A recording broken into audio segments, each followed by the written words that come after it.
Hi hello friends, இன்றைக்கி நம்ம என்ன பார்க்க போகிறோம் அப்படின்னா வெட்டிவேர் பற்றி தாங்க பார்க்க போகிறோம். இயற்கை நறுமணம் உடையதுங்க இந்த வெட்டிவேர். இந்த வெட்டிவேரை பார்த்திங்கனாக்கா நல்லா கடையில் நாட்டு மருந்து கடையில் வாங்கி தண்ணியில் நினச்சிட்டு நீங்கள் நிலவாசப்படியிலையும் கட்டிக்கலாம். பூஜை அறையில் பச்சை கற்பூரம், ஏலக்காய் இதோட வச்சிங்க அப்படின்னா நல்லா வசியம் ஏற்படும்.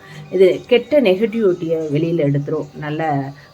நமக்கு நல்ல வைப்ரேஷன், வீட்டுக்கு நல்ல வைப்ரேஷனை கொண்டுட்டு வரோம்னு வச்சுக்கோங்களேன். இது ஆலயங்களில் கொண்டு போய் கொடுத்து நம்ம கொடுத்துக்கலாம். அதே மாதிரி நிலவாசலையும் நம்ம கட்டிக்கிட்டோம்னா நல்லா நறுமணமாக இருக்கும்.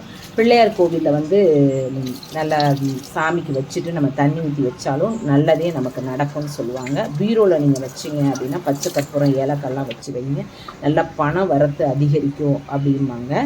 நல்லா வாசனையாக இருக்கும். நிலவாசலெல்லாம் நினச்சி நீங்கள் கட்டினீங்க. இது முன்னோர்கள் நமக்கு நிறைய அதிகமாக இதை பயன்படுத்தினாங்க. நம்ம அதை மிஸ் பண்ணிட்டோம். இப்போ மாவில தோரணங்கள்லாம் கட்டுறப்ப இதையும் சேர்த்து கட்டி விடுவாங்க, நல்லாயிருக்கும். பூஜை அறையிலையும் நீங்கள் மாலையாக கட்டி போடலாம். நாட்டு மருந்து கடையில் நீங்கள் கொஞ்சமாக ஒரு 20 ரூபாய்க்கு வாங்கினீங்கன்னாவே நிறைய இருக்கும்.